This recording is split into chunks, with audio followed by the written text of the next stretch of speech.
Alright, well today we're going to be doing an oil change on the Toro Recycler 22-inch, the good old 149cc, and let's go ahead and get started.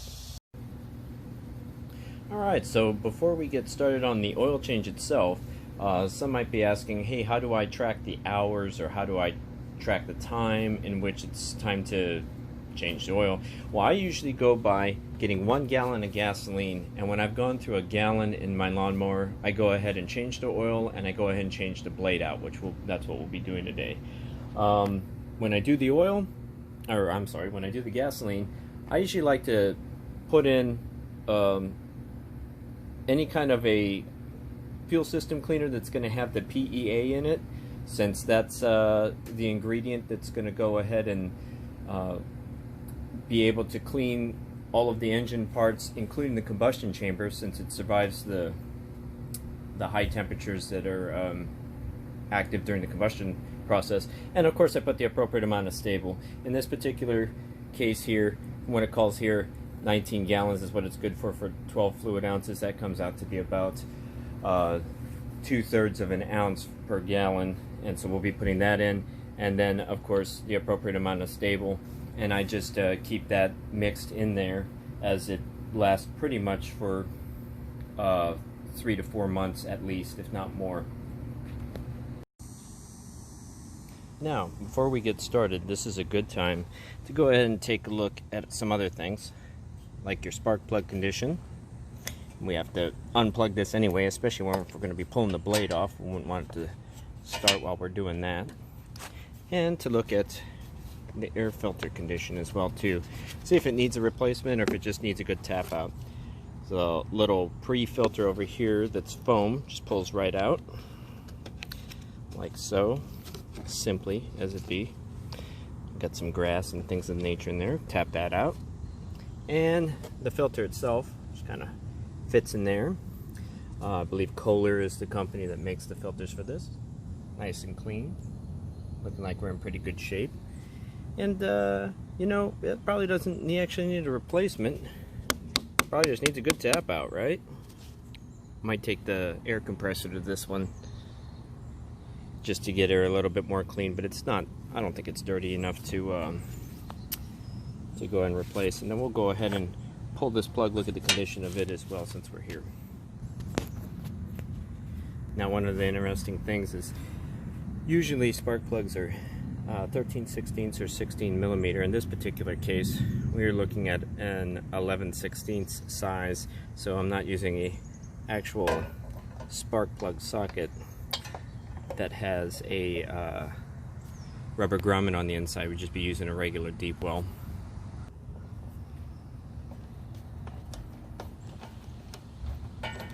Alright. I've seen better, I've seen worse. I've also seen that this won't focus correctly. But what we can do now is we can just take a wire brush and just lightly kind of clean her off a little bit. Doesn't look like it really needs replacement. Check the gap and make sure that we have a good edge on it. It's not rounded, so it looks like it's pretty good. There we go, and magically cleaned with the wire brush. I did it off camera since it takes a couple hands to do it, and I probably should also made sure that I was in focus. Now, a lot of people flame on using a wire brush instead of just replacing. They're saying that it harms the ceramic. It might, but I've done this several times to this particular plug and haven't had any failures this far. Sidebar, when we go to drop the spark plug, which is not a good idea, when we go to start it, always start backing the threads first instead of just going in and trying to righty-tighty. You want to get it kind of in there by hand, but backing on the threads first and feeling that click before going forward, you'll never cross-thread it. Alright, and now that that's in there, as per the manual itself, it calls for 10 to 12 foot-pounds, so we call that 11 foot-pounds to torque it. You can always use the German torque, Guten tight, but we will actually be using a clicker torque wrench for this portion.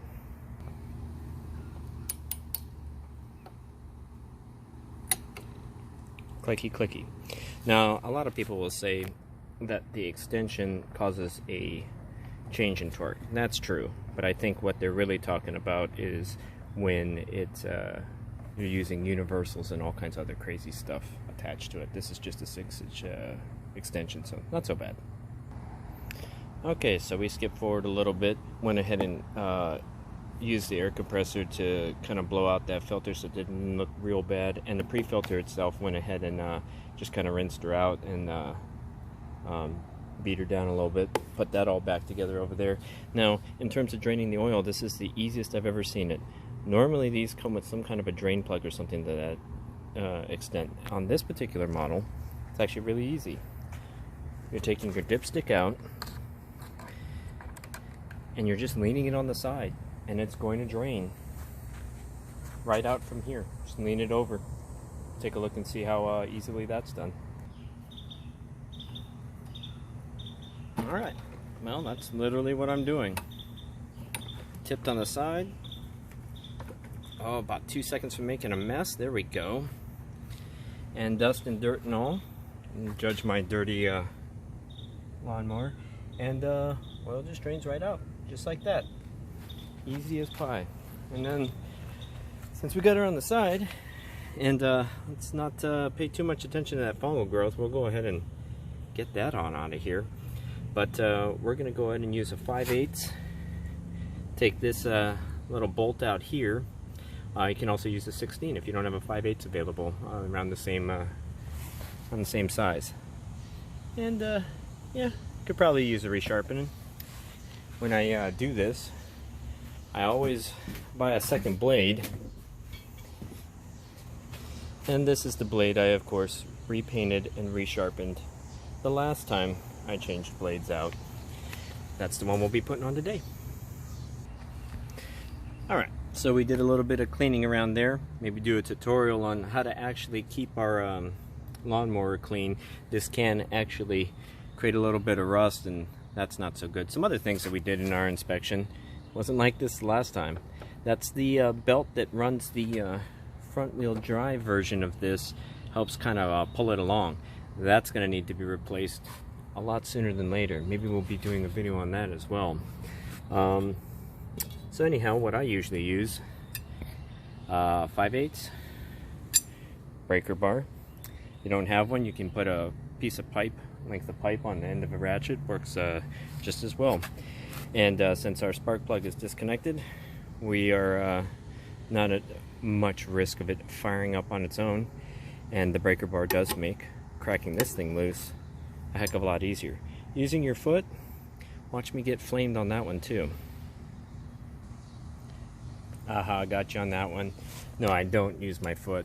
I actually go ahead and I use an end of another breaker bar, and I come against something solid, usually like this, and then I go ahead and use the breaker bar that I'm going to use and go ahead and loosen it here at the same time. I just needed both hands to do it, and so I did it off camera.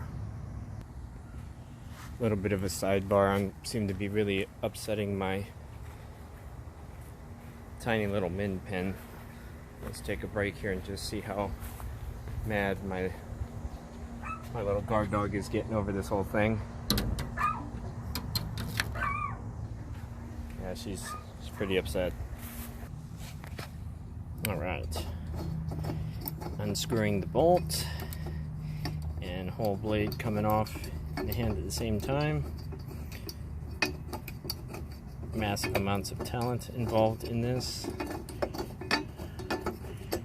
Really long bolt. Not much to it. Bolt, got kind of a backing plate of sorts, and then the blade itself. After throwing the bolt and backing plate onto our new blade, I like to take a quick look, make sure that we're not dealing with anything in terms of corrosion or anything of that nature. Anything that we need to address right away, and screw right back on. I'm going to use a torque wrench and torque it down to 60 foot-pounds per the manual. Alright, clicker torque wrench set to 60 foot-pounds. Sidebar, Harbor Freight is great for getting torque wrenches like this. Usually they're $20 or less. A lot of times they'll have sales, and so that's something to keep an eye out for. Alright, all torqued on there and everything. The old blade, we're going to go ahead and do another video on how we sharpen this at home, and sharpen and of course repaint. One of the nice things about repainting it is that it's not going to corrode in the time that it's stored here in the shed. And let's go on to adding some oil. Alright, we'll go ahead and lift this thing over like so. We'll be ready to add our oil. Manual calls for 20 ounces, so that's what we're going to go ahead and put in. Some manuals call for 22. Just kind of depends on the model that you have of this particular Kohler engine. And a little sidebar on oil: always use the right grade. 30 viscosity is what it calls for, and that's what you should use. Now, however, I do run the RV in the winter at times. I'll run the generator on it. Also calls for a 30, but come winter, I usually like to use a 1540. This happened to be on sale, this 540 Rotella. And as long as your higher number, viscosity number, is not going under 30, you'll be good for the hot temperatures. The reason why they call for a single grade on most air-cooled engines is because of the fact that they don't want the complexity of having the viscosity improvers or viscosity modifiers in the oil. Just keep it at a regular straight 30. You're going to fire it up, it's going to get the operating temperature, you're going to use it, and it maintains the proper viscosity at high temp. This is a little bit higher of a number, but it's better to go a little higher than lower. And so you'll see some people will just use 1030 or 530. I personally like the heavier duty oils and the detergents that are found in a lot of the diesels or heavy duties. So I usually use a Rotella 1540 for generator on there, the Onan. So just because I normally use that, that's what I use in my lawnmower as well. Alright, got myself a little measuring jar. This doesn't go to 20 ounces, however it does go to 16. So I got 16 here, and then on my second round I'm going to go ahead and go to 4 because I have a college degree and I can add. that'll equal 20. And here we are now with the remaining 4 ounces. And incidentally, I got this at the dollar store. It was Dollar General or Dollar Tree or who knows what. Make sure that they're glass. You don't want to get the plastic type, just because if you're going to be dealing with chemicals. But glass is great, and cheap is better, and they're handy. I use it for all kinds of stuff. And go ahead and check our levels and stuff. And of course, we don't have to run it first because there's no filter or anything that needs to be filled. It's just got its regular old sump. When you check, you just go ahead and dipstick it. Doubles as the cap. And I just did that wrong because you're not supposed to go past this rim right here. So you actually put the stops right against it, and that's the way that you get the proper measurement. We're ready to rock. And of course, don't forget to go ahead and snap the old spark plug boot back onto the spark plug. And we're pretty much ready for an afternoon of mowing front lawn, back lawn, all that other neat stuff. Sidebar, and the final thing that we're going to discuss just real briefly is a change that was made to a lot of these diesel oils. They used to have certifications that went with both the C certification for commercial, and it would have the API service donut showing a CJ4 or something, CH4 or something to that effect. Also would have an SJ or some kind of an SN or another type of service. They've taken away the service. It's only commercial only. Therefore, not suitable for gasoline engines. And usually it'll say something. This particular bottle doesn't. It just says that it's only certified for diesel, but it doesn't specifically say not certified for gasoline. And from what I understand, the extent of my research, is they've added more zinc to these diesel oils. So because zinc has a tendency to prematurely wear out catalytic converters, no longer suitable for gasoline. Now, if you don't have a catalytic converter, like an older gasoline engine like what will be seen on that 86 over there, probably be perfectly fine. Wouldn't be such a hot thing to do on something that's got fuel injection and a catalytic converter like this one right here. So just kind of a sidebar, still okay if you're not, you're using it on things that don't have emissions controls. But that's probably the reason why I started seeing Rotella coming out with heavy-duty gas and truck oils, is because they probably used an older formulation for that, and then a newer formulation with the higher zinc for their new diesel line, which now is CK4. That's the new API. And so those of you that were using diesel in your car, like I used to on my old 97 Acura CL, which by the way went 170,000 miles on Rotella T6 and without any ill effects. Timing belt snapped on it, things happen, but the engine ran like a top. But those of you who were like me and did that sort of thing, you're gonna have to pay attention, because it looks like that's a thing of the past now. Alright, well, thanks for watching. Hope you learned something. I know I've learned things, and we'll see you in the next video.